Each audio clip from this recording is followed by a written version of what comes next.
What a tangled web we weave. Concerned about the growing darkness in the Western Kingdoms, the Necromancer Zayl journeys to the Westmarch to restore the balance. Amid his quest, he crossed paths with Lady Celine Nisardo. Bless her to an ancient house who seeks a necromancer to help convene with her late husband. But as they summon Lord Nisardo's spirit in the moldering crypt beneath the family estate, Zayl and Celine stumble upon something unexpected. Plot to unleash the demon Astrogha and his minions on Sanctuary.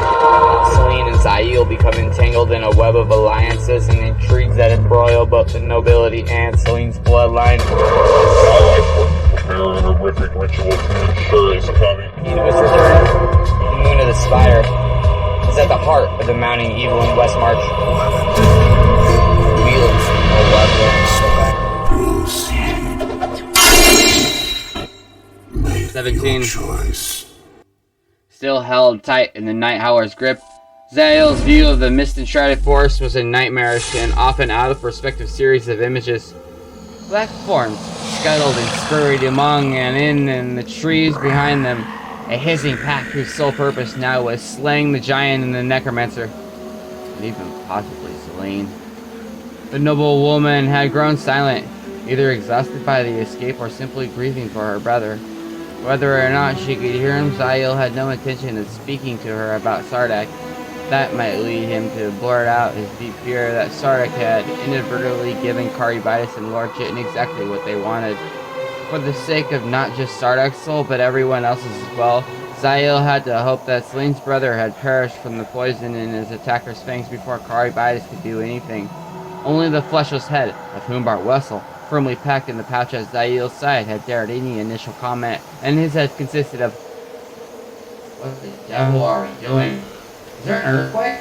What's happening?" However, after several minutes of not receiving an answer, even Humbart had finally quieted. The Night Howler seemed not at all worried by carrying 2 full-grown humans and a skull, but neither did their pursuers appear, daunted by how swiftly the forest dweller ran, despite his burdens. They kept pace, but could not catch up. Zayl's hopes grew as a few began to lag behind. Then, without warning, 2 fell upon the Night Howler from ahead. Celine screamed, and even Zayl let out a gasp as both were thrown free. The Necromancer landed just shy of a tree trunk, his cat-like reflexes enabling him to recover almost instantly. He pushed himself up and searched for Celine. Instead, the Rothmanian was greeted by the unsettling sight of the Night Howler struggling with a creature on each arm and one in his chest and turning to face the rest of the hunters. Drawing an arch symbol in the air with his dagger, Zayl focused on the 2 at the head of the approaching pack. The pair suddenly stopped, glancing back at their cohorts, and with the same zealousness with which they had hunted the trio, turned on their fellows. Under Zayl's spell, the 2 creatures tore into the nearest possible targets, ripping at chests, biting at throats. The combatants rolled into some of those behind them, further adding to the chaos at the moment. Taking advantage of the momentary respite, Zayl rushed toward where he believed Celine had landed. At first he did not see her and thus feared that some other servant of Jitan, perhaps one of the creatures who had leapt on the unsuspecting Night Howler, had already taken her, but the rustling of branches to his right finally alerted Zayl to her whereabouts. Unfortunately, they also revealed that the noble woman was running back in the direction of her brother. Moving stealthily, the Necromancer followed. Farther back, the roar of the Night Howler mixed with the savage hisses of the hunters. Zayl wished that he could have done more for the forest dweller, but he had to stop Celine from her evident madness. If Sardak had perished before Caribitis could make use of him, then the villains would still need the Lady Nisardo. Celine ran wildly, in her frenzied state obviously, not entirely certain of her path. Zayl followed as if born to this very forest, easing around the trees and nimbly avoiding branches and upturned roots. The Rothmanian soon closed the gap. Celine did not seem to hear him. Zayl, on the other hand, heard every gasping, frantic breath, and now and then the murmuring of her half-brother's name. Celine was driven by Sardak. She would not stop trying to reach him until there was either no strength left in her body or Zayl managed to catch her. He reached out, trying to grab at her cloak. A nightmarish form rose out of the forest ahead of her. The creature seized a startled Selene in a forearm grip. The fangs went for her throat. And a second later, the horror squealed. A fire seemed to blossom from its back. Quivering uncontrollably, it released the noblewoman and tumbled back onto the ground. The fire died even as the creature did. Selene, the glow in her hand already fading, briefly stared at the ruined form, then rushed on. But the struggle had taken long enough to enable Zayl to catch up. His right hand closed on her arm. "My lady Nessa." She looked over her shoulder, her expression terrible to behold. Selene instinctively put her own hand, again glowing, on his gloved one. The glove burst into flames. If it had been in his left hand, Zayl would have suffered. It was. He was forced to release her, then quickly peeled the fiery garment off. The sight of his fleshless appendage finally made Selene falter. She stared at the hand, the burning glove, and then into Zayl's eyes. I didn't mean to. There is no need for apologies, he interjected in a low tone. Now come with me, quickly. Using his gloved hand, he tried to lead her toward Westmarch, but Selene slipped out of his grip. No! Sardak needs me! He needs me! Gritting his teeth, the Rothmanian responded, Sardak is dead. He gave his life trying to save yours, my lady. Do not let his... The word sacrifice almost escaped Zayel's lip, but at the last moment he caught it. Courage, be for nothing. We must head for Westmarch.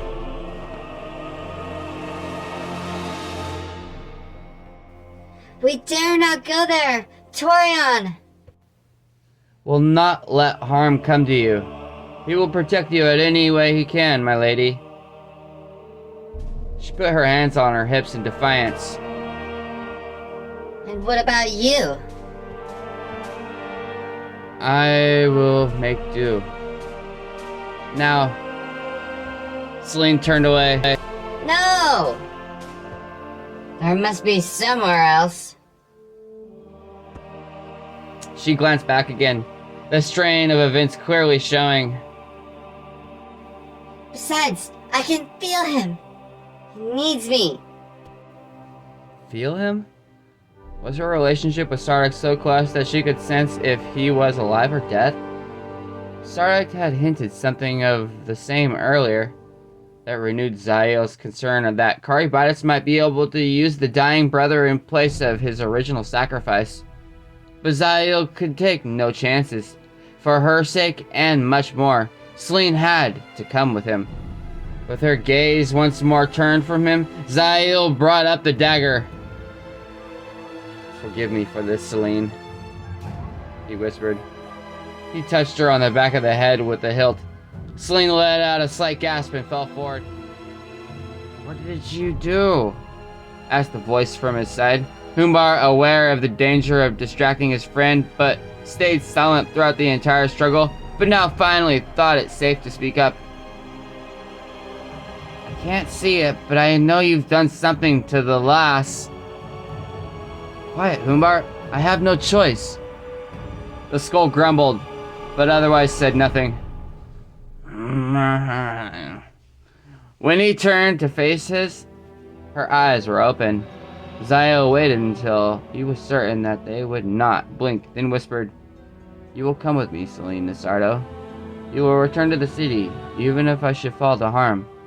You will do your utmost to return to Westmarch and give warning to General Torion. Torion would listen to her. More to the point, he would, as Zayl had earlier said, protect Selene from danger. There was no greater shield than love. He released his hold on her. Selene straightened. Her eyes continued to stare unblinking, but she turned toward the unseen city. Zayl nodded, then stared in that direction. Selene moved when he did, her actions exact copies of his own, Aware that Caribitis had also enchanted her so, he felt so much guilt even though there had truly been no other choice. Silence suddenly reigned in the forest. Whether a sign for good or ill, the hooded spellcaster could not say. The Night Howler had become as dedicated and respected a companion as Captain Kentrell Dumont had been in Ure. The forest dweller had risked his life more than once for Zayl, and because of Zayl for Selene and Sardak as well. It made him more determined than ever to reach the capital, no matter what the risk to himself. He did not at all contemplate returning by means of the passage leading to the depths below House Nasardo, assuming that the cavern still existed in some part. There was the danger that the undead followers of Astrogha still haunted it. While Zayl believed that the magic had resurrected them had faded, he did not want to chance Selene's life that way. No, it would have to be brought through the front gate, if only for her sake. A howl filled the silence. It was followed by another and another and another.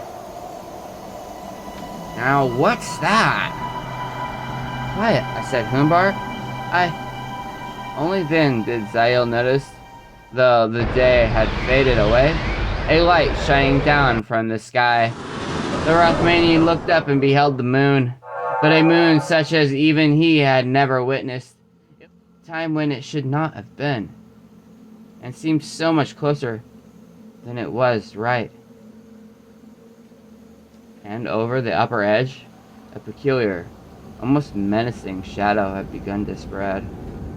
A shadow with 8 limbs trailing down. "Oh, Diason's wedge!" snapped the Necromancer. He picked up his pace, nearly running. Selene caught up and his spell obediently matching him. "So this isn't good, whatever it is," complained Humbart. "Wish I had 2 more legs to lend you." Zayl did not answer him. The wolves continued to howl and others of their ilk joined them. Zayl also heard owls and other night birds calling. The creatures of the forest sensed the unnatural change in the moon. His gaze shifted back, but saw no sign of the pursuit. It was possible that the Night Howler had slain them all, no doubt himself perishing in the process, or that the surviving creatures had lost the scent and now chased a false trail. Those were the choices for which Zayl held out hope. The third and final choice was the one that he most feared. It was possible that Jitan's servants had returned to their master because Zayl and Selene were no longer of primary significance to either the ambitious noble or Caribitis. If Sardak's blood was indeed sufficient to their vile task, then in returning from them, Zayl had ensured their triumph. And then he stopped, dead in his tracks. Selene imitated them. The Necromancer took a step in the direction of the ruins and Caribitis. Immediately the nobleman followed. This would not do. Thrusting his maimed hand at her, Zayl commanded, "Selene, hear me. You will go on without me. The spell upon you..." A branch snapped. The Necromancer spun, expecting either the demonic creatures or perhaps, by some miracle, the Night Howler. Instead, he heard the snort of a horse. Armored riders suddenly charged in from and all sides, all with weapons drawn and pointed in the general directions of the Rothmanian. They rode in a tight circle around him, somehow always keeping him in their sights. But one rider came much too close to the still Selene, fearful that she would be injured or cut, to pull her near. Get your filthy demon hand off her, Necromancer, and drop that dagger. As the other soldiers ran to a halt, an officer with a plumed helm rode up. Zayl had never seen the man before, but the latter's contempt for the Rothmanian somehow bordered on the personal.